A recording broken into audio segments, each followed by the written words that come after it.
لیکن ہمیں کھودنے کے لیے کوئی مناسب جگہ نہیں مل رہی تھی۔ مجھے یہ بھی ڈر تھا کہ کہیں ہم کوئی پرانی قبر ہی نہ کھود ڈالیں۔ بالآخر ہم نے ایک مناسب جگہ منتخب کی اور کھدائی شروع کر دی۔ ہمیں اتنی کھدائی کرنی تھی کہ 2 بالش کی یہ پوٹلی آرام سے اس کے اندر سما جائے۔ جیسے ہی ہم نے کھدائی شروع کی تو نہ جانے کہاں سے بچے کی پر اسرار اور عجیب طریقے سے رونے کی آواز آنا شروع ہو گئی، اور یہ آواز بہت زیادہ عجیب تھی اور خوفزدہ کر دینے والی تھی۔ یہ آواز سن کر ہم دونوں کے دل دہل گئے۔ جیسے ہی ہم نے کھدائی بند کی اور وہ آواز بھی بند ہو گئی۔ جیسے ہی ہم نے دوبارہ کھدائی شروع کی تو پھر وہ بچے کے رونے کی آواز دوبارہ ہمارے کانوں سے آنا شروع ہو گئی۔ ہم بہت زیادہ ڈر گئے تھے۔ میں نے اپنے دوست سے کہا کہ یار چھوڑو سب، واپس چلتے ہیں، مجھے معاملات صحیح نہیں لگ رہے۔ لیکن میرا دوست اپنے حالات سے واقعی بہت زیادہ پریشان تھا۔ میرے دوست نے کہا یار ہو سکتا ہے اتنا سناٹا ہے، کہیں دور سے بچے کی آواز آ رہی ہو سکتا ہے گورکھن کی بچی رو رہی ہو۔ میرا دوست اپنے دل کو تسلی دے رہا تھا اور کہنے لگا گڈھا تو تقریباً خود ہی گیا ہے، ہمیں کون سا زیادہ گڈھا کھودنا ہے، بس جلدی سے اپنا کام ختم کرتے ہیں اور واپس چلتے ہیں۔ یہ کہہ کر میرے دوست نے تھوڑی سی مٹی اور نکالی تو اتنا گڈھا ہو گیا تھا کہ ہم پوٹلی کو اس میں دبا دیں۔ میرا دوست پوٹلی اس میں رکھنے ہی والا تھا کہ نیچے سے ایک بہت بڑا کالے رنگ کا سانپ نکل آیا۔ میں نے اپنی زندگی میں آج تک کبھی سانپ کا اتنا بڑا منہ نہیں دیکھا تھا۔ ہم دونوں فوراً پیچھے ہٹ گئے۔ میرے دوست نے گڈھا کھودنے والا اوزار اپنے ہاتھ میں پکڑ لیا کہ اگر سانپ ہماری طرف آیا تو وہ اس کو مار دے گا۔ وہ سانپ تقریباً 1 منٹ تک ہم دونوں کو خوفناک انداز میں گھورتا رہا۔ اس کے بعد وہ ہماری طرف آنے کی بجائے دوسری طرف قبر کے پیچھے چلا گیا۔ وہ سانپ بہت زیادہ موٹا اور تقریباً 15 یا 16 فٹ کا تھا۔ وہ سوراخ کے اندر سے نکلے جا رہا تھا۔ میں نے اپنی زندگی میں آج تک کبھی اتنا بڑا سانپ نہیں دیکھا تھا۔ ہمیں ڈرایا جا رہا تھا، وارننگ دی جا رہی تھی کہ ہم یہاں سے چلے جائیں، لیکن ہماری بدقسمتی کہ میرے دوست نے اس سانپ کے جاتے ہی آگے بڑھ کر پوٹلی اس گڑھے میں ڈال دی اور جلدی جلدی واپس مٹی ڈال ہی رہا تھا کہ ایک دم سے اس گڑھے میں سے ایک ہاتھ باہر نکل آیا۔ قریب تھا کہ وہ میرے دوست کو پکڑ لے، لیکن میرا دوست گھبرا کر ایک دم سے پیچھے گر گیا۔ میں نے اپنے دوست کو کھینچ کر اپنے ساتھ کھڑا کر لیا۔ ہاتھ کے ساتھ ہی زمین پھٹی اور ایک انتہائی خوفناک شکل باہر نکل آئی۔ ایسا لگ رہا تھا جیسے کوئی مردہ قبر پھاڑ کر باہر نکلنے کی کوشش کر رہا ہو۔ اللہ اکبر! وہ بہت زیادہ خوفناک تھا۔ یقیناً وہ کوئی غیر مرئی مخلوق تھی یا کوئی جن تھا جس کا یہاں بسیرا تھا، اور اس کی بار بار وارننگ کے باوجود بھی ہم یہاں سے نہیں گئے تھے۔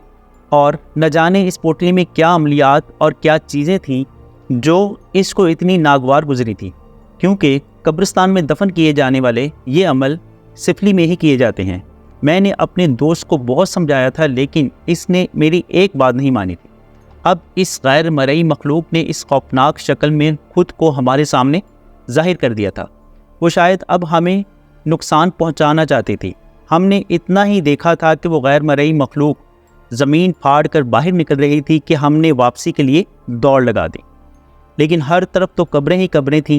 ہمیں بھاگنے میں بہت زیادہ دشواری ہو رہی تھی، اور ہمیں اپنے پیچھے سے بہت زیادہ بھیانک اور خوفناک آوازیں بھی آ رہی تھیں۔ خوف کی وجہ سے ہمارے دل حلق میں آ گئے تھے۔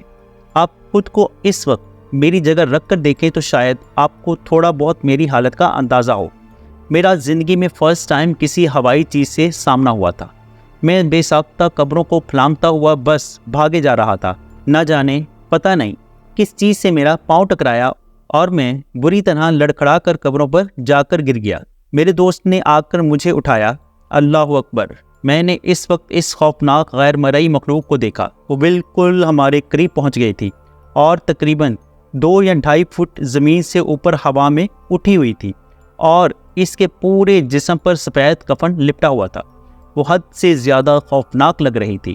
قریب تھا کہ وہ ہمیں کوئی نقصان پہنچائے یا جان سے ہی مار دے۔ میں نے تیز آواز میں آیت الکرسی پڑھنا شروع کر دی۔ مجھے دیکھ کر میرے دوست نے بھی تیز آواز میں آیت الکرسی پڑھنا شروع کر دی، اور ہم دونوں نے بے ساختہ اٹھ کر دوبارہ بھاگنا شروع کر دیا۔ شاید آیت الکرسی پڑھنے کی وجہ سے وہ غیر مرئی مخلوق، وہ جن، وہیں رک گیا تھا، ورنہ وہ ہمارے اتنے قریب تھا کہ ہمیں پکڑ ہی لیتا اور ہم پر حاوی ہو جاتا۔ لیکن ابھی تک ہمیں کچھ نقصان نہیں پہنچایا گیا تھا، اور ہم دونوں تیز آواز میں آیت الکرسی پڑھتے باہر گیٹ کی طرف بھاگے جا رہے تھے۔ گرنے کی وجہ سے میرے پاؤں میں بہت زیادہ تکلیف ہو رہی تھی، لیکن خوف اتنا زیادہ تھا کہ میں تکلیف کو نظر انداز کر کے بس بھاگے جا رہا تھا۔ اللہ کا شکر ہے ہم بالآخر قبرستان سے باہر آ گئے، لیکن ہم نے آیت الکرسی پڑھنا بند نہیں کی۔ مسلسل آیت الکرسی پڑھتے رہے، بائک سٹارٹ کی اور جتنا تیز ہو سکا بائک کو بھگانا شروع کر دیا۔ اللہ کا شکر ہے ہم صحیح سلامت اپنے گھر پہنچ گئے۔ گھر آ کر میں نے اپنے دوست کے آگے ہاتھ جوڑے اور کہا کہ زندگی میں آج کے بعد کبھی بھی ایسی بے وقوفی مت کرنا۔ اس دن کے بعد سے مجھے دن میں بھی قبرستان جانے سے خوف آنے لگا۔ اللہ کا شکر ہے آیت الکرسی کی برکت نے اس دن ہماری جان بچا لی، ورنہ آج یہ کہانی سنانے کے لیے شاید میں زندہ ہی نہ ہوتا۔ دوستو، اگر آپ کو ایسے ہی خوفناک واقعات پسند ہیں اور آپ اس چینل پر نئے ہیں تو ایسے خوفناک اور سچے واقعات سننے کے لیے آپ اس چینل کو سبسکرائب کریں اور برابر میں موجود بیل آئیکن کے بٹن کو بھی پریس کر دیں۔ اور دوستو، اگر آپ کو یہ واقعہ اچھا لگا ہے تو اپنے دوستوں اور فیملی ممبر کے ساتھ بھی ضرور شیئر کریں۔ اور آپ کو یہ واقعہ کیسا لگا اپنی رائے کمنٹ سیکشن میں ضرور ہمارے ساتھ شیئر کیجیے گا۔ اور اگر آپ کے ساتھ بھی ایسا کوئی خوفناک واقعہ پیش آیا ہے تو نیچے ڈسکرپشن میں موجود میرے واٹس ایپ نمبر یا پھر ای میل ایڈریس پر ہمارے ساتھ ضرور شیئر کریں۔ اللہ تعالیٰ آپ تمام کا حامی و ناصر ہو۔ اپنا اور اپنی فیملی کا بہت سا خیال رکھیے گا، مجھے اپنی دعاؤں میں یاد رکھیے گا۔ ملتے ہیں کسی اور خوفناک سٹوری میں، تب تک کے لیے اللہ حافظ۔